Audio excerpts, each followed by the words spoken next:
अस्सलाम वालेकुम नाज़रीन, प्रोग्राम में खुशामदीद। मेरा नाम है आयशा यूसुफ। नाज़रीन, पाकिस्तान की सियासत में आज का दिन भी इंतहाई दिलचस्प रहा है। लाहौर हाई कोर्ट की जानिब से आज बड़ा अहम फैसला सुनाया गया और इस फैसले के बारे में तवक्को की जा रही थी कि पंजाब में जो तकरीबन 2-2.5 महीने से एक आइनी कानूनी बहरान हम देख रहे हैं, अफरा तफरी का आलम अगर पंजाब असम्बली की बात करें वहाँ पर देख रहे हैं, तो शायद आज के फैसले के बाद थोड़ी सी हमें बेहतरी नज़र आएगी। लेकिन जो मुबस्सरीन है वो कहते हैं कि इस फैसले के बाद जो आइनी बहरान है उसके अंदर इजाफा हुआ है। अब वो फैसला क्या था? वो फैसला ये था कि अदालत ने हमजा शहबाज का बतौर वज़ीर आला पंजाब इंतखाब जो था उसको कलअदम करार दे दिया और ये हुक्म दिया गया है कि कल यानी कि 1 जुलाई बतौर जुमे को दोबारा से इजलास बुलाया जाए और इस इजलास के अंदर दोबारा से काउंटिंग की जाए। जिसके पास ज़्यादा नंबर होंगे, अक्सरियत होगी, वो वज़ीर आला बन जाएगा। पाकिस्तान तहरीक इंसाफ ने पहले इस फैसले को खुशाइन करार दिया, लेकिन जब तहरीरी फैसला सामने आया, उसकी मज़ीद निकात सामने आए, तो उसके बाद पीटीआई और काफ लीग और जो अपोजिशन जमातें हैं इस वक्त पंजाब के अंदर, उन्होंने फैसला किया है कि इस फैसले को, जिसको वो खुशाइन कह रहे थे, उसको सुप्रीम कोर्ट में चैलेंज करेंगे, क्योंकि इस फैसले ने आइनी बहरान को मजीद बढ़ा दिया है। पहला आज का हमारा टॉपिक ये है, क्योंकि पंजाब असम्बली में जो नंबर गेम है वो भी इंतहाई इंटरेस्टिंग है।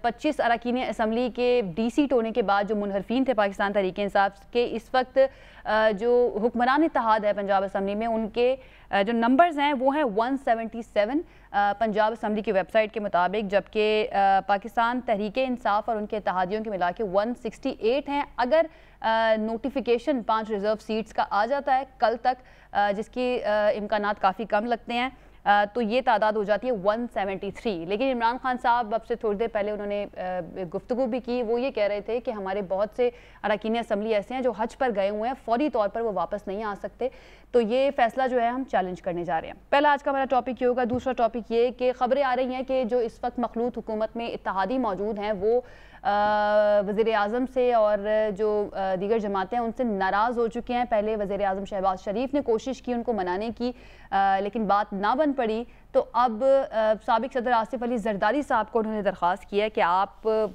मेरे साथ मिलकर इत्तेहादियों को मनाएं, ताकि सूरत हाल जो है थोड़ी सी बेहतरी की तरफ जा सके। एक तरफ हमें महंगाई नज़र आती है, मईशत का जो है उसका हाल नज़र आता है, दूसरी तरफ इमरान खान साहब जिस तरह से रेजिस्टेंस दिखा रहे हैं सड़कों के ऊपर, जिस तरह से एहतजाज वो कर रहे हैं, और तीसरा अब इत्तेहादी भी नाराज़ नज़र आ रहे हैं इस हुकूमत के सामने, तो फिर इसके चैलेंजेस जो हैं हुकूमत के वो बढ़ते ही जा रहे हैं। दूसरा हमारा टॉपिक ये है।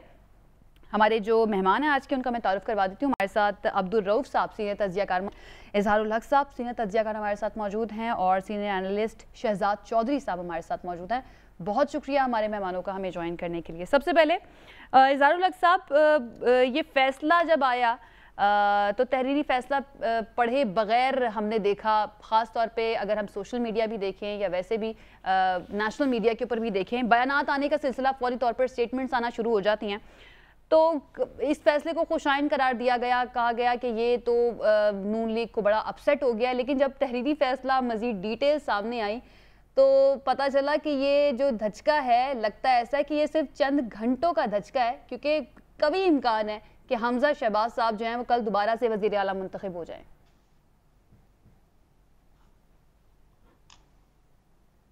इजहारुल हक साहब। आयशा, इसमें हाई कोर्ट का जो फैसला है, उससे पहले एक और इशू है जो मैं डिस्कस करना चाहता हूँ। वो हमजा शहबाज ही के बारे में है, इन साहब के बारे में ही है।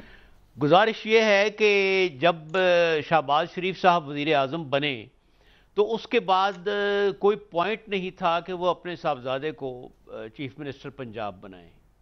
पहले जब नवाज शरीफ साहब वजीर आजम थे तो उनके भाई वजीर आला थे।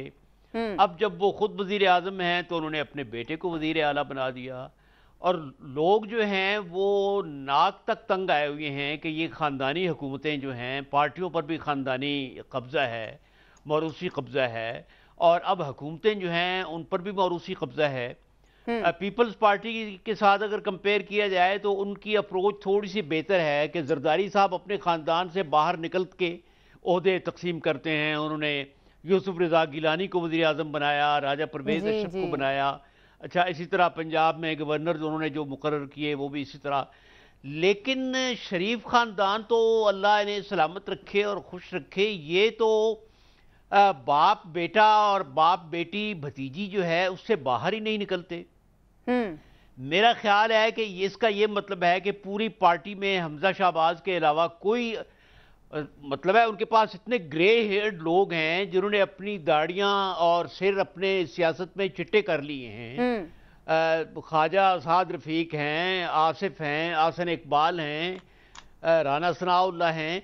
तो क्या खानदान से बाहर कोई शख्स इस काबिल नहीं है कि वो वजीर आला बन सके? सर आई डोंट नो आपकी नजर से वो क्लिप गुजरा या नहीं। दूसरी बात यह है कि जो हाई कोर्ट का यही सवाल हुआ था, तो उन्होंने कहा था कि मैं इस बारे में कोई बात नहीं करना चाहता और मैं इसका जवाब नहीं देना चाहता। और ये इस वक्त जो मंजरनामा है ये इतना कसीफ हो चुका है, इतना धुंधला और इतना गंदा हो चुका है कि कुछ समझ में नहीं आती क्या किया जाए।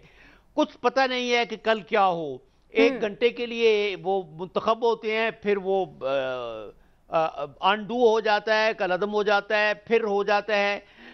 कोर्ट्स को भी इन्होंने मजाक बनाया हुआ है और हाई कोर्ट लाहौर के अपने जो फैसले हैं वो भी बहुत अजीबोगरीब हैं। अब उनके बारे में ज़्यादा हम कुछ अर्ज तो कर नहीं सकते क्योंकि अदालत बहरहाल अदालत है, लेकिन इंतहाई मायूस कुन सूरत हाल है। हमजा शहबाज कल वजीर आला मुंतखब हों या न हों, कोई अगर मुंतखब हो भी जाए तो ये कौन सी फतह है? कोई शख्स ये नहीं चाहता, परवेज इलाही ये नहीं चाहते, हमजा शहबाज ये नहीं चाहते कि हम विथड्रॉ करके अपने आप को अलग करके बैठ जाएं और हम ये कहें कि भाई तुम हुकूमत कर लो, ये इनाम जो है ये तुम जीत लो, ये मिठाई तुम खा लो। ऐसा करने की किसी में हिम्मत नहीं है, किसी का दिल इतना फराख नहीं है। ऐसी छीना झपटी लगी हुई है, ऐसी अफरा तफरी है, ऐसा कट थ्रोट है कि लगता है कि क़यामत का समा है। इससे ज्यादा क्या अर्ज किया जाए। बहुत ही मायूस कुन सूरत हाल है। मायूस कुन सूरत हाल। अब्दुल रऊफ साहब, आपको भी मायूस कुन सूरत हाल लगती है इस वक्त जो मुल्क में चल रहा है या खास तौर पे पंजाब में जो चल रहा है? जी आयशा, मैंने अर्ज किया जो सूरत हाल है। जी ठीक है सर। अब्दुल रऊफ साहब सर। खैर मैं इतना मायूस नहीं हूँ। मतलब यह है कि मुल्क के हालात ज़रूर ऐसे हैं कि जो परेशानी में मुब्तला करते हैं। आपने जो तीसरा टॉपिक ख़ास तौर पे अपना रखा हुआ है उसके मुताबिक देखा जाए तो मुल्क की माशी सूरत हाल जो है वो बड़ी परेशान कौन है। लेकिन यह है कि यहाँ कम अज़ कम देखिए, एक बात पे ये एतराज़ तो हो सकता है कि हमजा शहबाज शरीफ के साहबजादे हैं और उस हवाले से उनको वज़ीर आला होना चाहिए था या नहीं होना चाहिए था, लेकिन बहरहाल वो हैं। अब उनका मुकाबला किससे है? दूसरी तरफ देखा जाए तो परवेज इलाही मुकाबले पे खड़े हुए हैं। चौधरियों की सियासत भी तो ख़ानदान में बटी हुई है ना। परवेज इलाही के बेटे मूनिस इलाही, उन्होंने उनको आगे किया हुआ है। शुजात हुसैन ने सालिक हुसैन को आगे किया हुआ है। तो ये पूरे मुल्क में इसी तरह का निज़ाम है, इसको हमें गुजारा करना पड़ेगा इसी के साथ ही। अब जो आज का डिसीजन है इसके मुताबिक आपने जो सवाल उठाया वो सवाल बड़ा मतलब वैलिड है। ज़ाहिर हाई कोर्ट के डिसीजन के ऊपर तो हम उंगली नहीं उठा सकते, लेकिन मतलब ये है कि लगता यूं ही है कि कल जब नंबर गेम होगी तो उस नंबर गेम में हमजा शहबाज ने वोट ले जाना है ज़्यादा। आपने खुद ही काउंटिंग करके बताए थे कि 177 के करीब उनके वोट बनते हैं जी। ये हमने भी कैलकुलेट किया। अगर 6 हज पे गए हुए तहरीक इंसाफ और काफली के लोग मिलके तो वो 162 बनते हैं। तो वो नंबर गेम का बहुत ज्यादा फर्क है। अक्सरियत के मुताबिक तो देखा जाएगा। लेकिन अब्दुल रऊफ साहब सर, कता कलामी की माजरत, लेकिन अदालत में ये मामला लेकर गई थी ये पार्टियां ऑपोजिशन में मौजूद कि आईनी बहरान को हल किया जाए। आपको लगता है कि आईनी बहरान हल हुआ है इस फैसले से? देखिए, आईनी बहरान तो खुद ब खुद ही हल हो जाएगा। मतलब यह है कि सुप्रीम कोर्ट में जाएगी, चैलेंज होगा। अगर तो सुप्रीम कोर्ट इसको स्टे दे देता है, ऐसे स्टे दे देता है कि इलेक्शन नहीं होगा, तो आईनी बहरान तो तब क्रिएट होगा। अगर इलेक्शन हो जाते हैं, नई वजारत आ जाती है, वज़ीर आला दोबारा हमजा बन जाते हैं, तो फिर टेम्परेरीली सही लेकिन आईनी बहरान तो टल जाएगा ना। और उस सूरत में यह है कि फिर इंतज़ार करना पड़ेगा हमें। एक बार जो ज़िमनी इंतखाबात होने वाले हैं, ज़िमनी इंतखाबें भी अगर हम देखा तो हमें लगता यही है कि नून लीग को इलेक्शन की मैनेजमेंट बहुत अच्छी आती है और ये मुमकिन नहीं है कि पंजाब में इस तरह के ज़िमनी इंतखाबात हो रहे हो वो नून लीग हार जाएगी। तो यहाँ पे भी सीटें ज़्यादा, मेरे एनालिसिस के मुताबिक तो तकरीबन 16 सीटें नून लीग निकाल रही है यहाँ से पंजाब से। जब वो नून लीग इतनी सीटें निकाल लेगी 20 में से, तो उनकी अक्सरियत और ज्यादा हो जाएगी। तो ये होने के बाद फिर हम कौन सा आईनी बुरान, फिर तो आईनी बुरान नहीं रहेगा कोई भी। सही, ठीक है। शहजाद चौधरी साहब, सर थोड़ा सा ज़रा पाकिस्तान तहरीक इंसाफ और काफ लीग की तरफ आ जाते हैं। पहले खुशियां मनाई गई, खुशाइन करार दिया गया फैसले को, और उसके बाद कहा गया कि इस फैसले को चैलेंज करेंगे सुप्रीम कोर्ट में। तो सर ये भी हमें पहली मिसाल नज़र आती है शायद जो अपने हक में फैसला जो आया है उसको चैलेंज करने जा रही है। हाँ नहीं, मेरा ख्याल है कि जो पहला खुशी का उनका मौका था जिसमें कि ये ख्याल किया जा रहा था कि शायद रिवीजन आएगी और फैसला उनके हक में आएगा, फैसला उनके हक में ही इनिशियली इंडिकेट हुआ। लेकिन क्या हुआ कि वो कैसे उनके खिलाफ हो गया जब उनसे ये कहा गया कि आपने वोट कल ही लेना है, ये मामला कल ही निपटाया जाएगा। यानी अगर ये मामला कल ना निपटाया जाता और हाउस को फुल होने दिया जाता, हाउस कंप्लीट होने दिया जाता। हाउस कंप्लीट कैसे होता? जो 5 नॉमिनेटेड मेंबर्स हैं वो आ जाते, या 17 जुलाई के इलेक्शंस के बाद जितनी सीटें जो पार्टी लेती उसके हिसाब से ही नॉमिनेशन कर दी जाती, तो फिर एक मुख्तलिफ माहौल क्रिएट होता। फिर हम कहते हैं कि हाउस मुकम्मल है। फिर हाउस मुकम्मल के अंदर 186 वोट लेना, जिसके लिए भी दोनों पार्टीज की तरफ से फिर मुमकिन हो जाता है, शायद उनकी पॉसिबिलिटी बन जाती। फिर हम ये कहते हैं कि ये ना सिर्फ कि फिर ये आईनी भी बन जाता और सियासी तौर पर भी दुरुस्त होता। लेकिन फिलहाल हम आईनी मामलात के पीछे इतने पड़े हुए हैं कि हम सियासी जो उसका जो मसाइल हैं उसको भूलते जा रहे हैं। सियासी मसाइल क्या हैं कि 171 वोटों के साथ, या 177 कहा जा रहा है, जिसमें से 5 मेरा ख्याल है वो आज़ाद हैं, 4 और 1 किसी और पार्टी के हैं, वो मिला के 177 बन रहे हैं। बिल्कुल। तो मेरा ख्याल है जब तक एक ओपन और फ्री इलेक्शन नहीं कराया जाएगा जिस तरीके से ज़रूरत है इस वक्त, बड़ी बातें क्या है? बड़ी बातें ये हैं कि यही असेंबली कंटिन्यू करेगी हाउस कंप्लीट होने के बाद, या कि हमें मुकम्मल तौर पर एक नई असेंबली चाहिए। अगर ये आईनी और सियासी तौर पर दोनों सूरतों में हम ये देखते हैं कि ये असेंबली किसी शक्ल में कोई इख्तियार नहीं हो पा रही है, यानी 2 सूरतें हैं, 2 हाउस हैं, एक ऐवान इकबाल में बैठता है, एक प्रोविंशियल असेंबली की इमारत में बैठता है, तो फिर ये आईनी भी होगा और सियासी भी होगा, और फिर हमें बहालत मजबूरी एक प्रॉपर फुल इलेक्शन की तरफ जाना पड़ेगा। अगर हम पंजाब में जनरल इलेक्शन की तरफ जाते हैं तो फिर मेरी नज़र के अंदर मेरा फिर ख्याल ये है कि वो इतना बड़ा इलेक्शन होगा कि गालिबन हमें एक जनरल मुल्क कंट्री वाइड जनरल इलेक्शन में जाना पड़ेगा। तो मैं समझता हूँ कि ये आईनी से ज़्यादा इस वक्त सियासी मसला है। एक ऐसे वहाँ पे वज़ीर आला बैठे हैं जो कि इस वक्त मेजॉरिटी नहीं रखते, और यही आज के फैसले में कहा गया कि उन्होंने कहा कि कल कॉन्फिडेंस का वोट होगा, उसके बाद अगर ये 186 नहीं कर सकते तो डी नोटिफाई कर दिए जाएंगे। डी नोटिफिकेशन के फौरन बाद एक नए चीफ मिनिस्टर का इलेक्शन होगा। तो इसका मतलब है कि कानून भी मान रहा है, कोर्ट भी मान रहा है कि वाकई में ये इस वक्त मेजॉरिटी होल्ड नहीं करते, और चूंकि कल भी नहीं ये अपना प्रूफ कर पाएंगे, अपने कॉन्फिडेंस या मेजॉरिटी नहीं कर पाएंगे, इसलिए हमें डिनोटिफाई फौरन करने के बाद सही। अच्छा शहजाद चौधरी साहब, इंटरेस्टिंग सूरत हाल ये भी बन जाती है कि अगर कल फौरी तौर पर इलेक्शन हो जाता है, काउंटिंग हो जाती है और दोबारा से हमजा शहबाज साहब भी बन जाते हैं, और 17 जुलाई को जो ज़िमनी इंतखाबात होने वाले हैं उसमें पाकिस्तान तहरीक इंसाफ ज़्यादा सीटें निकाल लेती है और उनके पास अक्सरियत हो जाती है, तो फिर से ऐसी सूरत हाल हम देखेंगे? देखिए, मेरी अंडरस्टैंडिंग जो कानून की है ना, एज अ स्टूडेंट ऑफ, हम तो फॉर्मली नहीं पढ़ा, लेकिन जो हमने देखा, समझा, बूझा, उसके हिसाब से ये कॉमन सेंस को फीड करता है। जो कानून होता है ये कॉमन सेंस को रीइंफोर्स करता है। अच्छा, ये कॉमन सेंस फैसला नहीं है। कॉमन सेंस ये कहता कि हफ्ते 10 दिन की बात है, 17 जुलाई, आज ये कम कल हो जाएगी, 17 जुलाई को आपके इलेक्शन होने वाले हैं, 5 बंदे आपने नोटिफाई करने हैं एडिशनली, जो नॉमिनेटेड मेंबर्स होते हैं। ये टोटल मिलके तो आप जब ये 20 और 5 25 लोग हो जाएंगे तो ये हाउस मुकम्मल हो जाएगा। उसके बाद फिर कॉन्फिडेंस या नो कॉन्फिडेंस जो भी होगा, इस हाउस का leader of the house determine हो जाएगा। सिर्फ 2 हफ्ते, आपने 2-2.5 महीने वेट किया है, आप 2 हफ्ते वेट करने के बाद, तो उसको अदालत को क्या जल्दी थी कि ये फैसला आज ही करना है और इसका भी कल ही जो सारा इलेक्शन है प्रोसेस कंप्लीट होना चाहिए।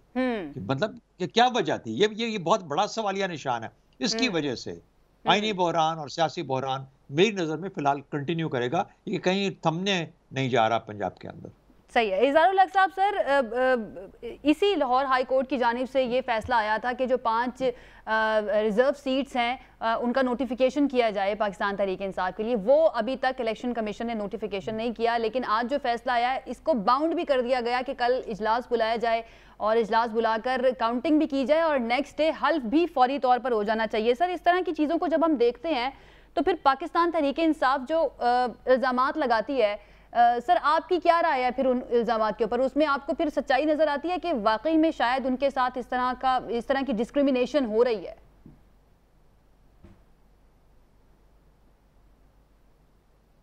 देखें, हाई कोर्ट ने जब ये कहा है कि इलेक्शन कमीशन ये काम कल ही करे, तो हाई कोर्ट को तो ये पता ही होगा कि ये इतना जल्दी करना मुमकिन नहीं है। तो मेरा ख्याल है कि अगर इस लिहाज से देखा जाए तो पीटीआई के इल्जामात जो हैं उनमें हकीकत लगती है। तो हाई कोर्ट को ऐसे फैसले अदब के साथ गुजारिश है कि नहीं करने चाहिए, कि जो नामुमकिनात में से हैं वो काम करना चाहिए कि जो मुमकिन हो, और जो जिस तरह चौधरी साहब ने कहा है कि भाई कॉमन सेंस की बात है वो काम करें। एक ऐसा वो उसने मौलवी साहब जो तकरीर कर रहे थे तो उन्होंने कहा कि जी वो पुल सिरात पर से गुजरना है जो तलवार से ज्यादा बारीक है और बाल से ज्यादा बारीक है और तलवार से ज्यादा तेज है। तो ये चीजें जो हैं ये आवाम को भी कंफ्यूज कर रही हैं, पार्टियों के अंदर इनकी वजह से मुहासमत भी बढ़ रही है, आपस में दुश्मनी भी ज्यादा हो रही है, और ये जो एक स्टेटस को है ये बढ़ता ही जा रहा है। ऊंट किसी कल बैठता नहीं है, किसी करवट बैठता नहीं है। एक ऐसी सूरत हाल है जो गैर यकीनी है, अनसर्टेन सूरत हाल है, किसी को नहीं पता है कि कल क्या हो जाए। अगर ये सुप्रीम कोर्ट में जाते हैं तो फिर आपको और इंतजार करना पड़ेगा। तो बस अजीब सी सूरत हाल है। अजीब सी सूरत हाल लग रही है। अब्दुल रऊफ साहब, ये शहजाद चौधरी साहब ने जो बात की, ये लॉजिकल ना होता कि पहले थोड़ा सा इंतजार कर लिया जाता? ज़िमनी इंतखाबात भी सर पर हैं, वो 5 सीटों का फैसला भी हो जाता है जो कि रिजर्व सीट्स हैं। जब हाउस फुल हो जाता तो उसके बाद एक ही मरतबा काउंटिंग करवा के फैसला कर लिया जाता कि किसने वज़ीर आला बन रहा है।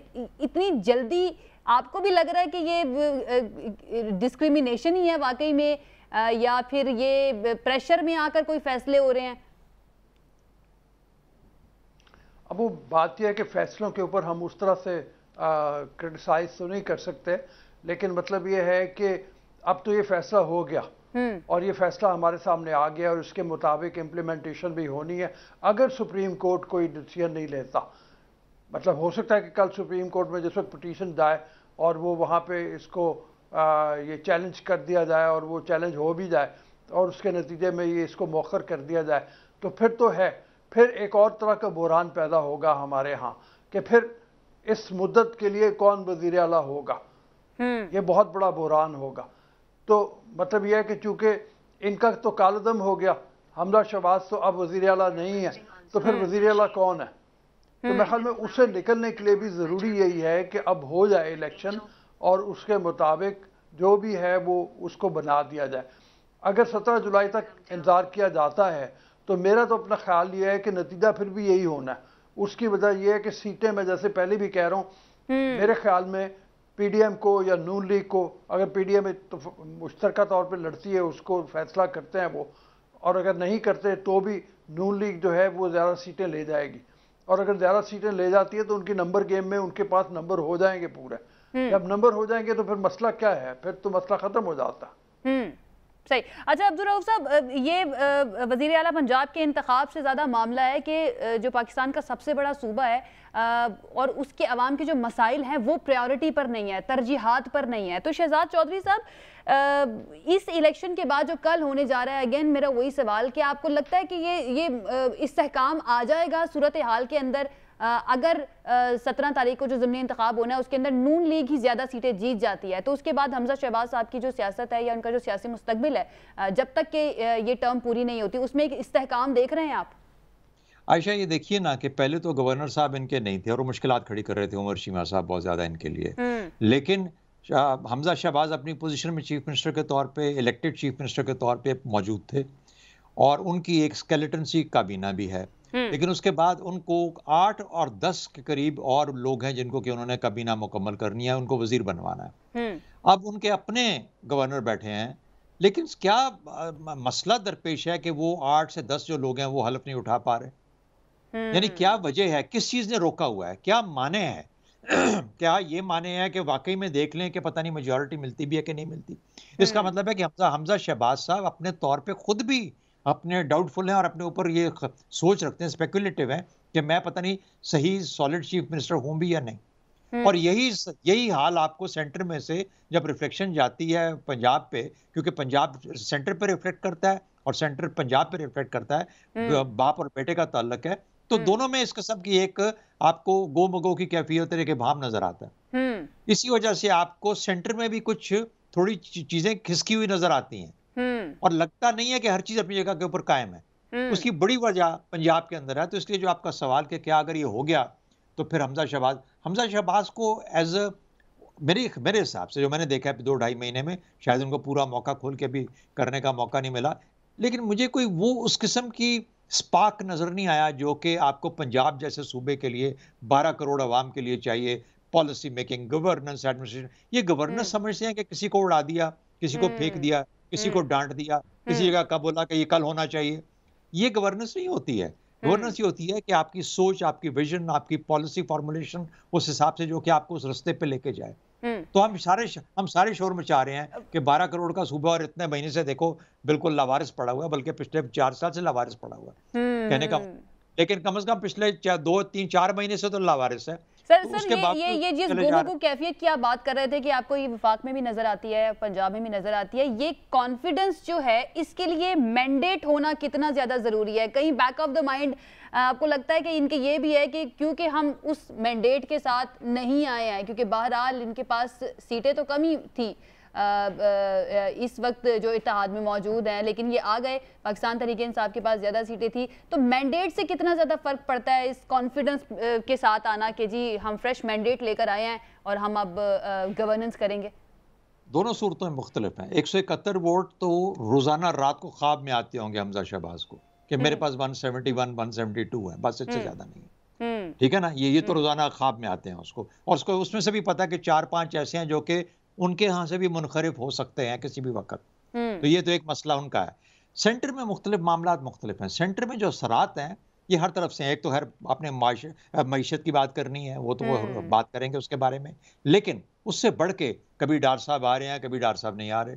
डार साहब आ रहे हैं तो क्यों आ रहे हैं? नवाज शरीफ साहब जो है वो खुश नहीं है, क्यों खुश नहीं है? मेरा अपना ख्याल था कि सेंटर में जो गवर्नमेंट है इसने एक रास्ता अपना लिया था, इसने मुश्किल फैसले कर लिए थे। ये मिफ्ता इस्माइल को बैक करने के लिए तैयार नहीं है। इनके अपने बीच में बहुत ज्यादा खिंचा हुआ है और इस वजह से आपको सेंटर में गवर्नमेंट कमजोर नजर आती है। फिर जब आप इसको पंजाब के साथ मिला के देखते हैं तो लगता है कि किसी भी गवर्नमेंट के, पंजाब की हो या यहाँ की हो, अपने पांव जमीन पे पक्के नहीं है इस वक्त। सही, एक ब्रेक ले लेते हैं यहाँ पर और ब्रेक से वापस आएंगे तो यहीं से गुफ्तगू के सिलसिले को आगे बढ़ाएंगे और उसके अंदर जो हुकूमती इत्तेहादी हैं वो क्यों नाराज हो रहे हैं, उनको मनाने के लिए क्या कोशिशें हो रही हैं। एक ब्रेक के बाद इस पर बात करेंगे। Stay with us. जी नाज़रीन, ब्रेक के बाद खुशामदीद। हम बात कर रहे हैं पंजाब की सूरत हाल से मुतालिक। आज जो लाहौर हाई कोर्ट का फैसला है, इज़हारुल हक साहब, कल अब जो भी फैसला आता है इसके नताइज जो हैं ये ज़िमनी इंतखाबात पर कितने ज़्यादा असरअंदाज होंगे जो 17 जुलाई को होने वाले हैं?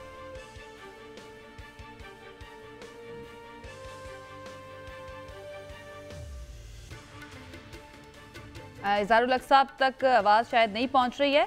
अब्दुल रऊफ साहब, सर आपकी तरफ में आ जाती हूँ यही सवाल लेकर कि सर कल का जो भी फैसला आता है इसके नताइज आप क्या देख रहे हैं कि ज़िमनी इलेक्शन पर क्या नताइज होंगे इसके? देखिए, मैं तो पहले ही कह रहा हूँ कि ज़िमनी इंतखाबात जो हैं वो मेरे ख्याल के मुताबिक नून लीग ने जीत लेने हैं बहुत अक्सरियत के साथ। कल के अगर इंतखाबात हो जाते हैं और हमजा शहबाज बन जाते हैं वज़ीर आला तो ये पोजीशन और ज़रा मुस्तहकम हो जाएगी। और मैं तकरीबन मेरे एनालिसिस के मुताबिक 15-16 सीटें तो ऐसी हैं जो हर सूरत में नून लीग ने ले जानी है पंजाब में, और ये वो सीटें ऐसी हैं इनमें से 10 सीटें वो हैं जो उन लोगों की थी जिन्होंने आज़ाद हैसियत में इंतखाब लड़ा था और उन्होंने वो सीटें जीती थी। उन्होंने तहरीक इंसाफ के लोगों को उस वक्त हराया था, उन्होंने बाकी पार्टियों को भी हराया था। उन लोगों की सपोर्ट के साथ अब अगर वो इंतखाब होता है तो 10 सीटें तो वो तो पक्की हैं, उसके अलावा भी 5 से 6 सीटें इन्होंने निकाल लेनी है।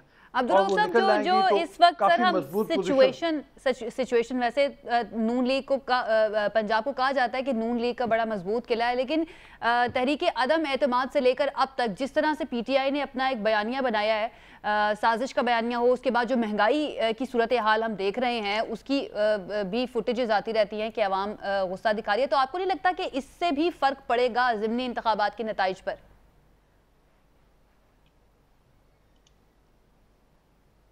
अब्दुल रऊफ साहब जी,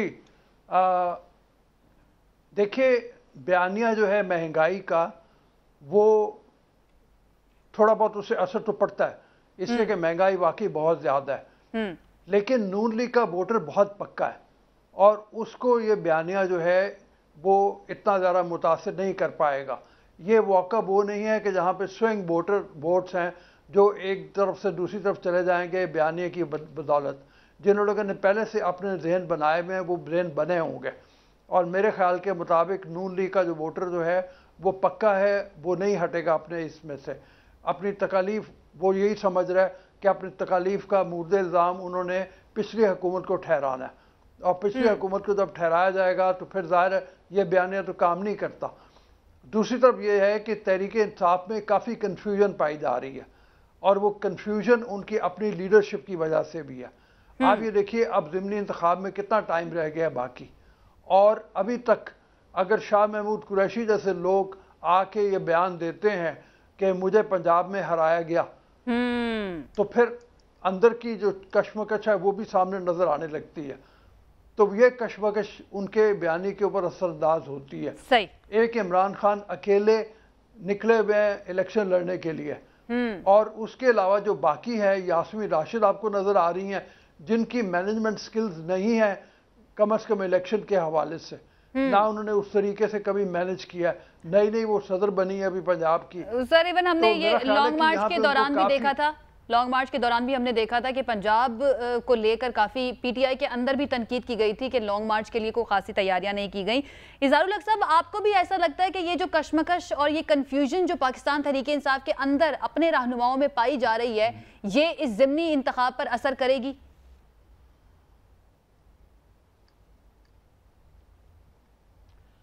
हाँ जी आयशा, तहरीक इंसाफ के बहुत से मसाइल हैं, अंदरूनी कश्मकश तो उन मसाइल में से सिर्फ एक है। पहला मसला तो ये है कि तहरीक इंसाफ के साथ ये जो आपको बज़ाहिर लोग कसीर तादाद में नज़र आते हैं, ये फ़ैन क्लब है, और इलेक्शन जो है वो एक और किस्म की साइंस है, वो गली महल्ले की साइंस है, वो रूरल एरियाज़ की साइंस है। और उसमें जिस तरह के हमारे दोस्त ने कहा है कि नून लीग वाले पिछले 30 साल में इस इलेक्शन का ये जो मोज़ेक है, इसमें वो इतने माहिर हो चुके हैं कि वो अपना नक्शा सामने फैला के उनको पता चल जाता है कि कौन सी बिरादरी है यहाँ पर कौन सा ख़ानदान है, यहाँ पर कौन सा कबीला है, यहाँ पर कौन सी ज़ात है।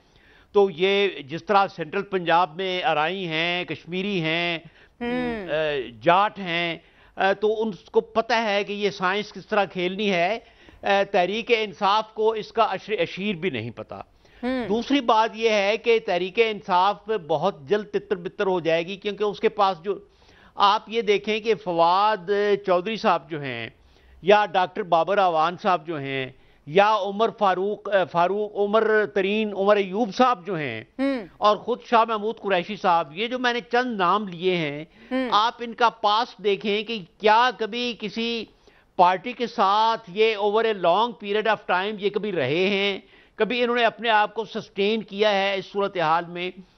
तो अभी तो उन्हें एक मौहूम सी उम्मीद है कि हमारे पास बहुत से लोग हैं हमारे साथ, हम दोबारा आ जाएंगे। जैसे ही इन लोगों को ये महसूस हुआ कि इमरान खान दोबारा इक़्तिदार में नहीं आएंगे, तो आपका क्या ख्याल है कि इन लोगों का आप अगर प्रोफाइल सामने रखें माजी का, फवाद चौधरी साहब का, उमर अयूब साहब का, तो आपका क्या ख्याल है कि ये किसी ऐसी पार्टी में किसी ऐसी शख्सियत के साथ शरीक होना, कंटिन्यू करना पसंद करेंगे जिसके जीतने का इम्कान नहीं है? तो ये इनका सारा जो है मजमा जो इस वक्त है, ये सारा तितर बितर हो जाएगा। और एक दफ़ा राना सनाउल्लाह ने भी कहा कि भाई इलेक्शन ये और खेल है, आप देखें ना कि पंजाब में जो रूरल एरियाज हैं उनमें आपको ये जो सो कॉल्ड इनका वेटरन्स का ये जो खेल है, या ये जो कहते हैं जी साबिक फौजी हमारे साथ हैं, तो ये रूरल एरियाज में किस कदर हैं? ये सब लोग तो वो हैं जो गुलबर्ग में रहते हैं, F7 में रहते हैं और इस तरह की फैशनेबल नई आबादियों में रहते हैं। तो गली महलों की बात जो है वो और है। मैं नहीं समझता कि ज़िमनी इंतखाबात में या फॉर दैट मैटर अगले इलेक्शन में इनको कोई ऐसी काबिल जिक्र कामयाबी हासिल होगी। सही, ठीक हो गया। शहजाद चौधरी साहब, सर लास्ट क्वेश्चन इस टॉपिक का, उसके बाद अगले टॉपिक की जानिब हम बढ़ेंगे कि आजकल हम ये देख रहे हैं कि तमाम सियासी मामलात जो हैं वो पार्लियामेंट और सियासी मैदान की बजाय अदालत, एक अदालत से होते हुए दूसरी अदालत की तरफ जा रहे हैं। सर ये सिलसिला जो है ये कब तक चलता रहेगा, और आपको नहीं लगता कि ये इससे जमहूरी अमल जो है वो मजीद कमज़ोर होता जाता है? अच्छा, ये बहुत इंपॉर्टेंट सवाल आपने किया, लेकिन अगर आप इजाज़त दें तो मैं वो जो पिछली बहस हमारी चल रही है, अगर उसमें ऑल्टरनेट पॉइंट ऑफ व्यू ना गया तो फिर आपके प्रोग्राम के साथ ज्यादती हो जाएगी।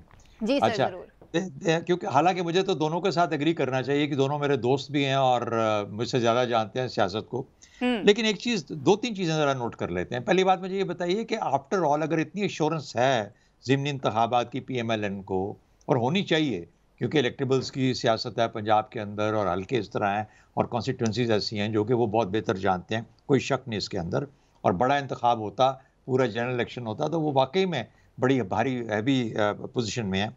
लेकिन जहाँ पर सिर्फ 20 सीटें हों वहाँ पर फिर क्या खौफ तारी है कि सब कुछ कल ही करना है।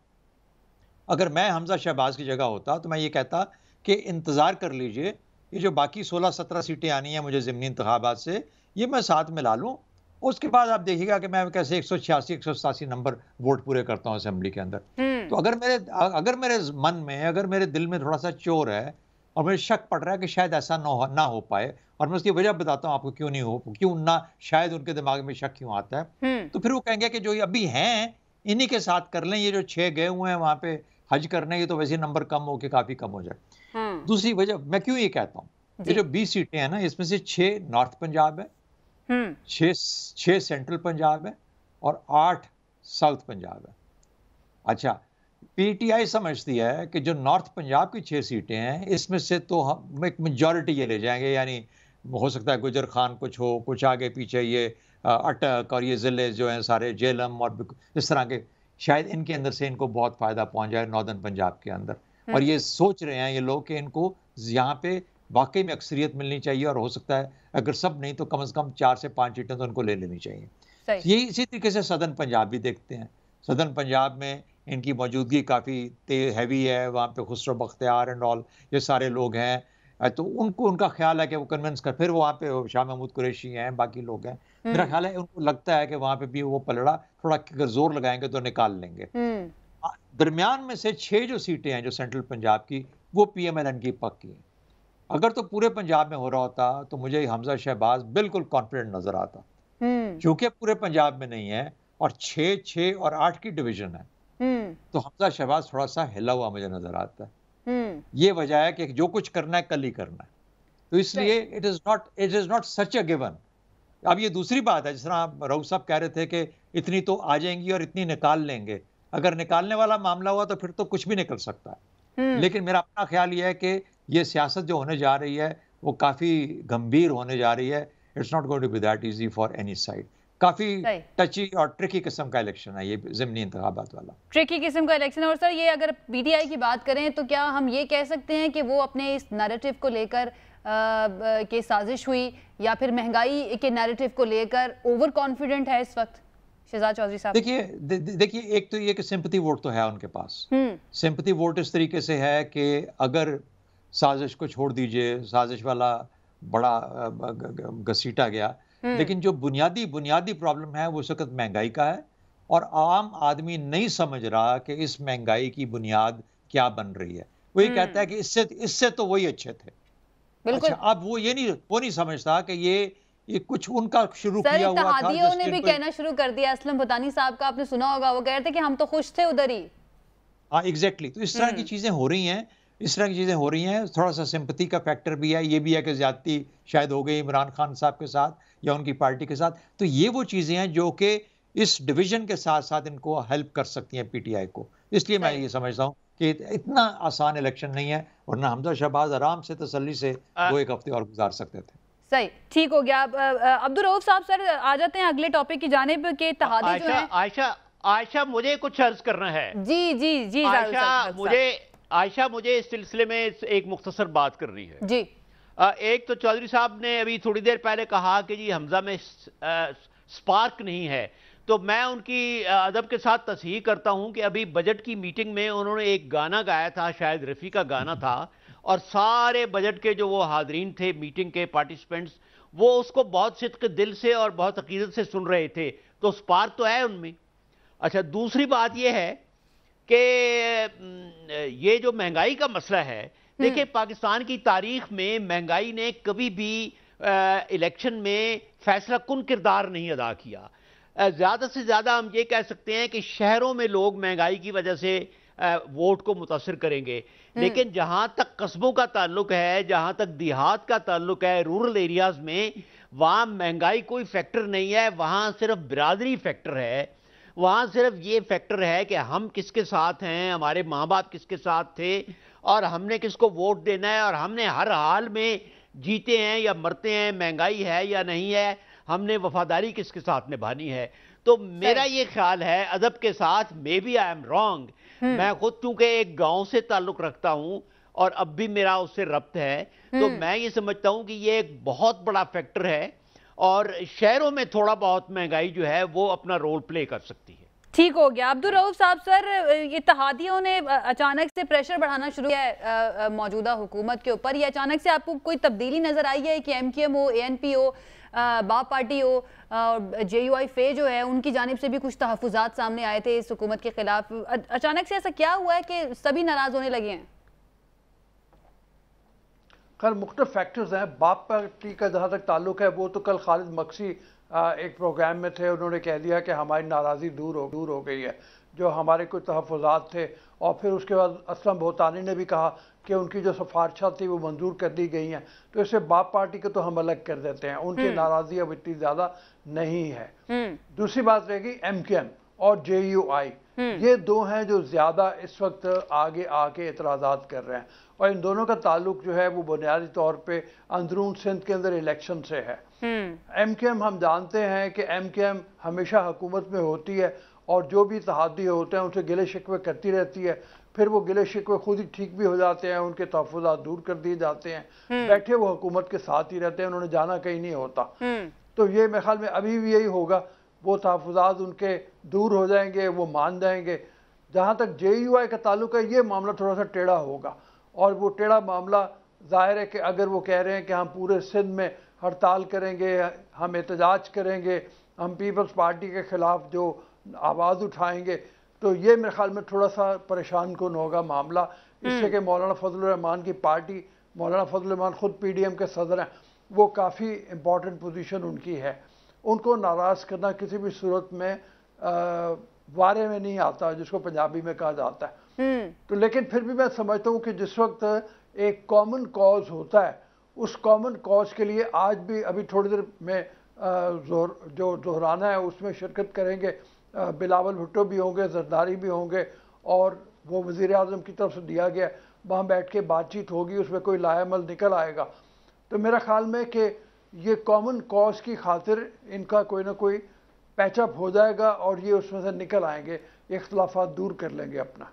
सही, ठीक हो गया। इज़हारुल हक साहब सर, इस वक्त जो सूरत हाल इस हुकूमत को दरपेश है, इत्तेहादी भी थोड़े से नाराज़ हैं, जैसे कि अभी रऊफ साहब ने फरमाया, मुल्की मसाइल भी आपके सामने ही हैं। उसके बाद अब से थोड़ी देर पहले, चंद घंटों पहले, शाहिद खाकान अब्बासी साहब, एहसन इकबाल साहब ने प्रेस कॉन्फ्रेंस की और उन्होंने एक तो तोशा खाना की भी बात की कि उस पर केसेस बन रहे हैं, और पेट्रोलियम शोबे में जो नुकसानात हुए पाकिस्तान तहरीक इंसाफ के दौर में, उसके लिए उन्होंने कमीशन बनाने का ऐलान किया है। तो सर, क्या क्या चीज़ें एक साथ ये हुकूमत निपटाएगी? ये नया महाज जो है, जो अब खोलने जा रहे हैं, अगर पाकिस्तान तहरीक इंसाफ की बात करें, कि उनको भी उनका भी एहतसाब करना है, इत्तेहादियों को मनाना भी है, मुल्की मसाइल भी हल करने हैं, महंगाई को भी कंट्रोल करना है, इलेक्शन भी देखने हैं, क्या क्या कर लेगी ये हुकूमत?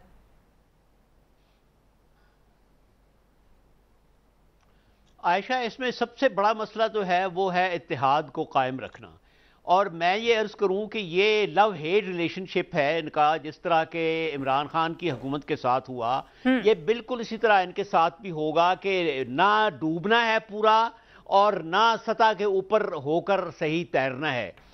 और जिस तरह वो फारसी में कहते हैं ना कि मौज अभी तो दरिया के किनारे के साथ है और अभी अंदर चली गई है, तो ये इनका ऐसे ही रहेगा। ये वॉकिंग ऑन टाइट रोप है, ये आखिरी मौका नहीं है। अभी राशिद सुमरो साहब जो हैं JUI के, उन्होंने अंदरून सिंध में बहुत सख्त बयान दिया है पीपल्स पार्टी के खिलाफ। बिल्कुल। तो अभी आप जो कह रहे हैं, और ये भी कह रहे थे रऊफ साहब के PDM के सदर हैं फजलुर रहमान साहब, तो फजलुर रहमान साहब को नाराज करना आसान नहीं है, लेकिन आप दूसरी तरफ देखें कि इस हुकूमत के पीछे जो असल ब्रेन है वो जरदारी साहब का है। तो फजलुर रहमान साहब के लिए भी ये आसान नहीं है कि वो अंदरूनी सिंध के हवाले से जरदारी साहब को नाराज कर सकें। सही। और अभी तो कत्ते नजर इसके कि राशिद सुमरो क्या कहते हैं या JUI वाले क्या कहते हैं, जरदारी साहब और बिलावल ने ये कहा है कि शाबाश हमारे शेरों, अगले इलेक्शन में भी तुमने इसी तरह करना है। बिल्कुल बिल्कुल। अच्छा, बाकी रहे MQM और बाप, तो ये साथ भी होंगे और साथ नहीं भी होंगे। मैं लास्ट कमेंट लेना चाहूंगी क्योंकि वक्त मेरे पास इंतहाई कम रह गया। शहजाद चौधरी साहब, इस वक्त जो इत्तेहादियों की सूरत हाल है उस पर आपका लास्ट कमेंट सर। देखिए, एक तो ये कि MQM बिल्कुल मेरे ख्याल में जायज तहफ़्फ़ुज़ात रखती है। उनके साथ जो वादा किया गया वो नहीं पूरा हुआ। उसके बाद हमें ये भी सोचना चाहिए कि जरदारी साहब इतने कमाल के सौदा करने वाले आदमी हैं कि वो ज़रूर उनकी शिकायत को दूर करेंगे और उनको अगला जो मरहला है लोकल बॉडीज़ के इलेक्शंस का, उसमें कहीं ना कहीं पे सेटिस्फाई ज़रूर करेंगे। उसमें JUIF को भी हिस्सा मिलेगा। मेरा ख्याल है जरदारी साहब का यही कमाल है कि वो सबको लेके साथ चलते हैं। शायद इसीलिए उनको मुफाहिमत का बादशाह कहा जाता है। बहुत शुक्रिया मेहमानों का हमें ज्वाइन करने के लिए। नाज़रीन, इसके साथ ही वक्त हमारे पास ख़त्म हो गया, लेकिन जाने से पहले एक अहम पैगाम आपको देना चाहूँगी, और वो ये कि आजकल मुल्क भर में पोलियो कैंपेन जारी है और दुनिया भर में बच्चों को पोलियो जैसे मूजी मरज़ से बचाने के लिए पोलियो ड्रॉप्स पिलाए जाते हैं। अगर बच्चों की तबीयत ठीक नहीं भी हो तब भी वो पोलियो के कतरे पी सकते हैं। इस वैक्सीन से बच्चों में बीमारियों के खिलाफ इम्यूनिटी यानी कि कुव्वत मुदाफ़ियत पैदा होती है और ये वैक्सीन 2 माह के बच्चों को भी दी जा सकती है। इसलिए ये समझना बहुत ज़्यादा ज़रूरी है तमाम वालिदैन को कि ये पोलियो के कतरे जो हैं ये बच्चों में कुव्वत मुदाफ़ियत पैदा करते हैं और बच्चों के लिए बिल्कुल महफूज हैं। तो इसलिए अपने बच्चों को लाजमी पोलियो के कतरे पिलाएं। और अगर इससे रिलेटेड कोई खदशा, कोई सवाल हो तो उसके लिए आप 1166 की हेल्पलाइन पर कॉल करके रहनुमाई हासिल कर सकते हैं। इसके साथ ही हमें इजाज़त दीजिए। इंशाल्लाह अगले हफ्ते एक मरतबा फिर से हाजिर होंगे। अपना ख्याल रखिए, इजाज़त दीजिए, अल्लाह हाफिज़।